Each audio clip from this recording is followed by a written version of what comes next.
মায়ের কাছে আসে, মা মুরগির মতো যখন বড় হবে ওকেও তখন সিল ভয় পাবে। কি কন? এখন যতক্ষণ মা মুরগির মতো হয়নি ততক্ষণ সিল ভয় পায়।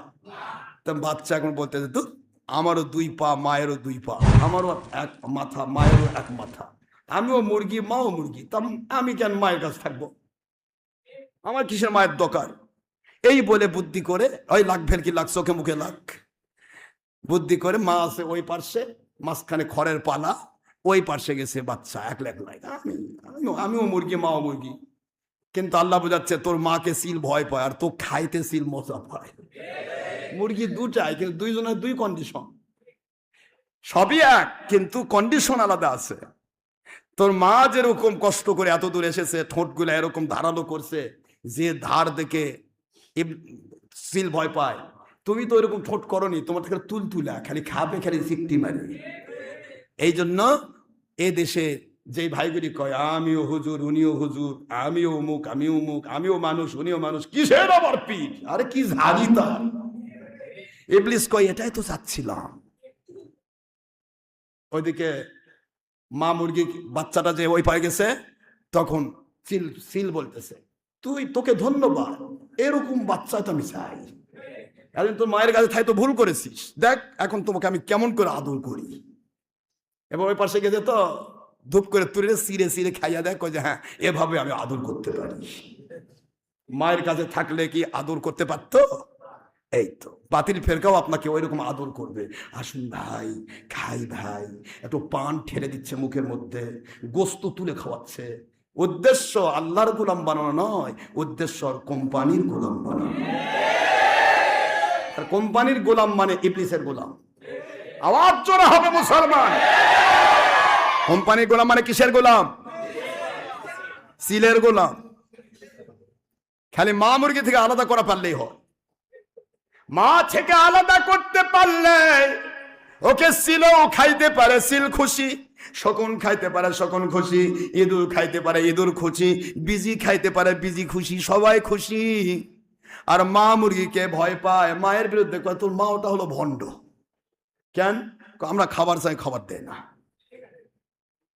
আল্লাহ বলেন কোন সাদিকিন, সত্যবাদী আল্লাহ ওয়ালাদের সাথী হয়ে যাও, কারণ তোমার ঈমান আমলকে ধ্বংস করে দেওয়ার জন্য সিল রূপী শয়তান ইবলিস দুনিয়াতে 72 প্রকার সিল বাহিনী লেলিয়ে রেখেছে। যে কোনো মুহূর্তে সো মেরে তোমাকে তুলে নিবে। উপরে ধর্মের লেভেল, উপরে টুপির লেভেল, আর ভিতরে হলো তার কোম্পানির গোলামি।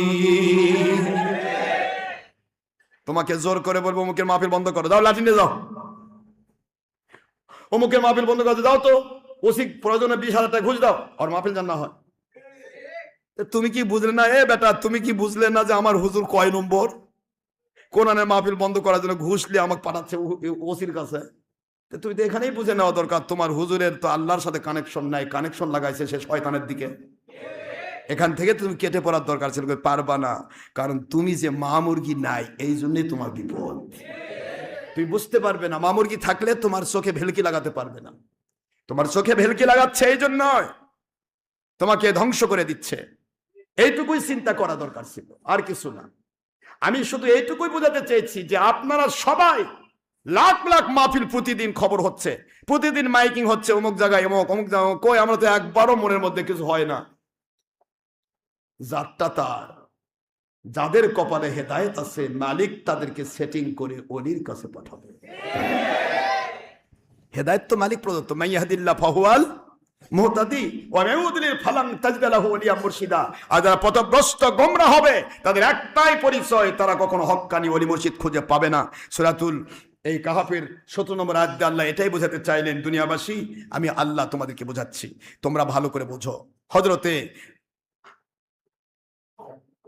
ইব্রাহিম খলিলুল্লাহ আলাইহিস সালাতু ওয়াস সালাম আল্লাহর কাছে শুধু এইটুকু নমরুদকে বলছে, নমরুদ চিন্তা করো না। নমরুদ বলে যে যদি না পড়ে, দেখেন ভয়টা কোথায়, মনে আছে আপনাদের? তো নমরুদের আসছিল হামান, ওপর করছে যে স্যার চিন্তা করেন না, আপনার জরি এবং যে পোশাকটা আছে, শাহী পোশাকটা, এটা ইব্রাহিমকে পরে দেব। পুড়লে তো পুড়িয়ে গেল, বলবো যে আমাদের আগুনতে পুড়ে গেছে। না যদি পুড়ে যায়, তখন আবার আরেক ফন্দি করব, মানে শয়তানের খালি ফন্দি করা লাগে, বাঁচার উপায় নেই। আর তখন এক ফন্দি করবো যে আমাদের খোদা নমরুদের পোশাক পরা আছে, তো এই জন্য আগুন পোড়াই নাই। তখন যে আরেকজন প্রশ্ন করবে নমরুদের পোশাক তোমরা পরালে কেন, সেটার আর উত্তর নেই, কথা বল না কেন।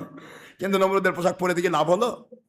আমার মালিক বলে ইব্রাহিম সারা জগৎ আপনার বিপক্ষে, আর আমি আল্লাহকে আপনি ভালোবেসে চুপটি মেরে গেলেন। আমার হযরতে জিবরাইলকে পাঠানো হলো, জিবরাইলকে পর্যন্ত বলে জিবরাইল ভাই আমার আল্লাহ কি সাহায্য করতে বলেছেন? বলেন না। আল্লাহ সাহায্য করতে যদি বলতেন তাহলে বুঝতাম আপনি আমার মালিকের সাহায্যের মালিক, আমাকে সাহায্য করতেছে আপনার মাধ্যম দিয়ে। জোরে কোন সুবহানাল্লাহ। কিন্তু আমার আল্লাহ যেহেতু পাঠাই নাই, আপনার নিজের কোনো সাহায্যের দরকার নাই, কারণ আপনিও আমার মালিকের গোলাম, আমিও আমার মালিকের গোলাম। আমাকে সাহায্য করার ক্ষমতা যদি মালিক আপনাকে দিতে পারে, ওই মালিক তিনি আমাকেও সাহায্য করতে পারেন। জিবরাইল ভাই দরকার নেই, আপনি চলে যান। মুহূর্তের ভিতরে আমার মালিক বলে কেমনে সাহায্য করতে পারে? কুলনা ইয়া নারু কুনি বারদাও ওয়া সালামান আলা ইব্রাহিম।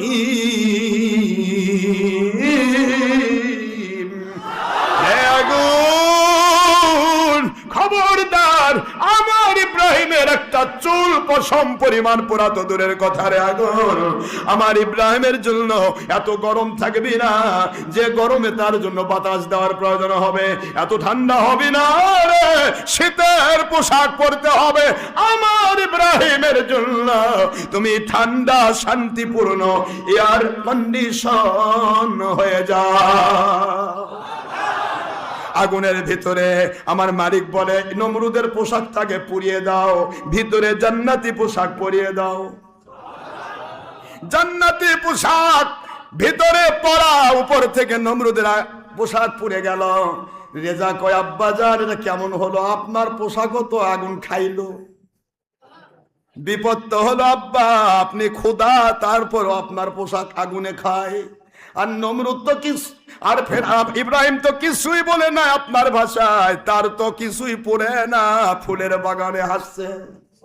বাবা আর নয়, আমি আপনার মেয়ে হতে পারি রে, যা আমি আপনার সাথে থাকবো না, আমি ইব্রাহিমের আল্লাহর দিকে চলে গেলাম।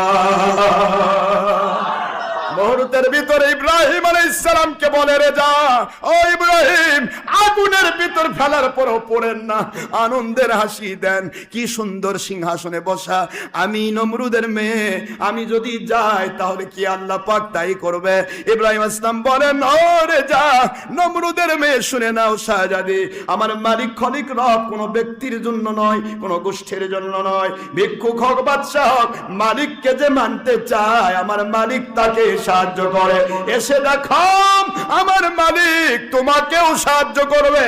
রেজা সঙ্গে সঙ্গে এক ঝাঁপ মারলো, আল্লাহ এবং নবীর উপর বিশ্বাস রেখে, তাওহীদ রিসালাতের উপর বিশ্বাস রেখে। মুহূর্তের মধ্যে আমার আল্লাহর পক্ষ থেকে আরেকটা সিংহাসন এসে তার উপর রেজা বসে যায়।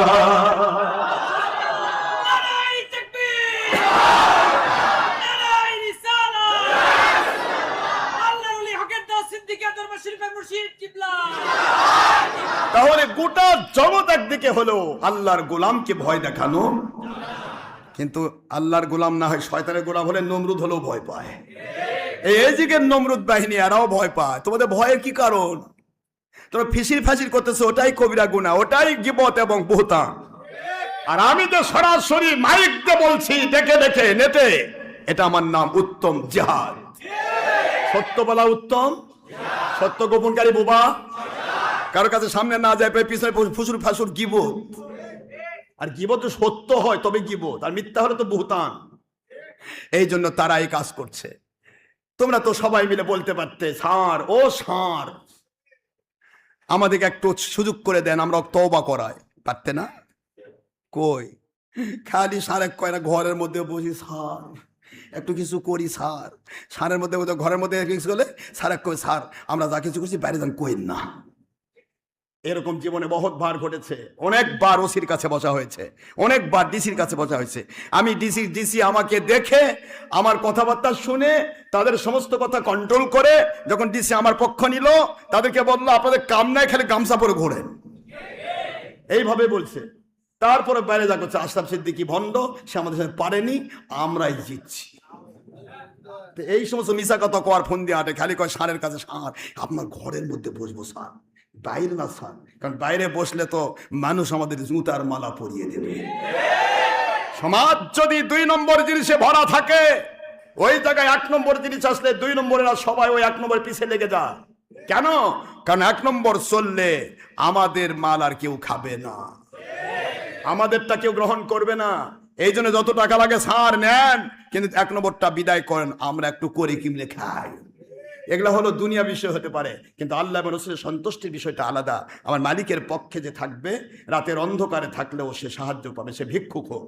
আর মালিকের বিরুদ্ধে যাবে, সে বাদশাহ হোক আর নবীর বেটা হোক, সে প্রকাশ্য ময়দানে থাকলেও সে সাহায্য পাবে না। ঠিক না? ঠিক বলুন। এই জন্য আসেন আল্লাহ আমাদের বোঝার তৌফিক দিন, আমরা আল্লাহ এবং রাসূলের সন্তুষ্টির জন্য নিজেকে তৈরি করি।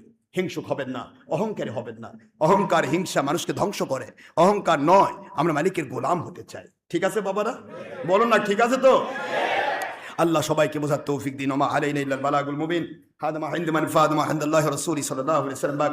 সুবহানাকা আল্লাহুম্মা ওয়া বিহামদিকা আশহাদু আল্লা ইলাহা ইল্লা আনতা আস্তাগফিরুকা ওয়া আতুবু ইলাইক।